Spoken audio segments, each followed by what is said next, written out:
అందరికీ నమస్తే అండి. అప్పుడప్పుడు జగన్మోహన్ రెడ్డి విచిత్రంగా మాట్లాడతాడండి. నిన్న వాళ్ళ నాయకులతో మాట్లాడుతూ ఏమని మాట్లాడాడో ఒకసారి వినిపిస్తా చూడండి. ఎక్కడైనా కూడా మీ నియోజకవర్గాలలో ఎక్కడైనా కూడా ఏకగ్రీవంగా ఎక్కడైనా ఎన్నిక జరిగితే మాత్రం నన్ను అడగాల్సిన పనుల క్యాండిడేట్ ఆ తర్వాత ఎన్నికల్లో పోటీ చేయడం మీరే గుర్తుపెట్టుకోండి. ఎక్కడైనా పోటీ జరగకోకుండా ఏకగ్రీవంగా ఇచ్చిపెట్టినారంటే మాత్రం ఆ తర్వాత క్యాండిడేట్ ఎమ్మెల్యే ఎలక్షన్లో క్యాండిడేట్ కాడు అనేది గుర్తుపెట్టుకోండి. అంత ప్రస్ఫుటంగా అంత క్రిస్టల్ క్లియర్గా చెప్తాను. ప్రతి చోట పోటీ జరగాల. ఎన్నికలు అయిపోయిన తర్వాత కూడా నేను రిపోర్ట్లు తెప్పించుకుంటాను. మీ ఎమ్మెల్యే క్యాండిడేట్ ప్రతి చోట పోటీకి నిలబెట్టాడా, క్యాండిడేట్ నిలబెట్టలేదా అనేది పోటీకి రిపోర్ట్ తెప్పించుకుంటాను. నిలబెట్టిన తర్వాత మీ ఎమ్మెల్యే క్యాండిడేట్ ఆ క్యాండిడేట్లకు ఏ విధమైన సపోర్ట్ ఇచ్చినాడు, సపోర్ట్ బాగా ఇచ్చాడా, బలంగా నిలబడ్డా మీతో పాటు అవునా కాదా అన్న రిపోర్ట్లు కూడా తెప్పించుకుంటాను. మంచిది.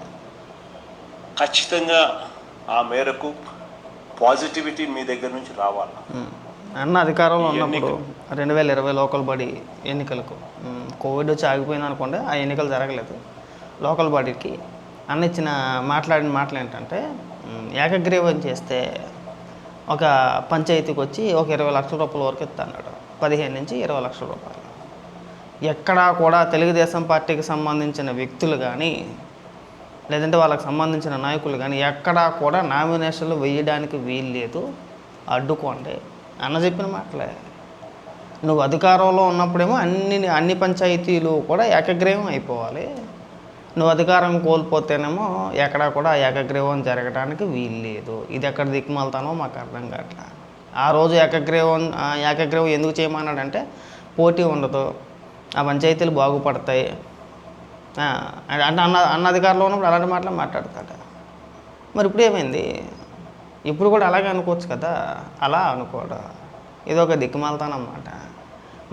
మన అధికారంలో ఉన్నప్పుడు తెలుగుదేశం పార్టీ వాళ్ళు ఎవరైనా అంటే సంబంధిత నాయకులు ఎవరైనా సరే ఈ పంచాయతీల్లో పోటీ చేయాలని చెప్పేసి నామినేషన్లు వేస్తే పోలీసులను అడ్డం పెట్టుకొని మీ నాయకులు ఎంత దుర్మార్గం చేశారో మన అందరికీ తెలిసిందే. ఉదాహరణకి మాచాల నియోజకవర్గం చూసుకోండి, ఏం చేశారు? ఎక్కడా ఎవరిని కూడా నామినేషన్లు వేయనివ్వలేదు, దాడులు చేశారు, కొట్టారు, రకరకాల విధ్వంసం చేస్తూ ఉంటే ఆ సందర్భంలోనే బోండా ఉమా గారు, బొద్దా వెంకన్న గారు వీళ్ళిద్దరూ కూడా మాచర్ల నియోజకవర్గానికి వెళ్తుంటే ఆడెవడో పేరు ఉంటుంది, లావుగా ఉంటాడు, తురకా కిషోర్. ఆ తురకా కిషోర్ చేత వాళ్ళపైన దాడి చేయించలేదా నువ్వు? దాడి చేయించిన తర్వాత అదే తురకా కిషోర్కి ఏదో పదవి కూడా ఇచ్చినట్టున్నావు. మరి దాన్ని ఏమనాలి? మనం అధికారంలో ఉన్నప్పుడు నానా విధ్వంసం చేసి ఇవాళ ప్రతి చోట కూడా ఎన్నిక జరగాలి, ఎక్కడా కూడా ఏకగ్రీవం జరగకూడదంటే ఎట్టా? ఒకవేళ పులివెందుల నియోజకవర్గంలో ఎక్కడైనా సరే ఏకగ్రీవం జరిగితే నువ్వు ఎమ్మెల్యేగా పోటీ చేయడం మానేస్తావన్నా? దానికి కూడా నువ్వే సమాధానం చెప్పాలి. సమాధానం చెప్తే బాగుంటుంది.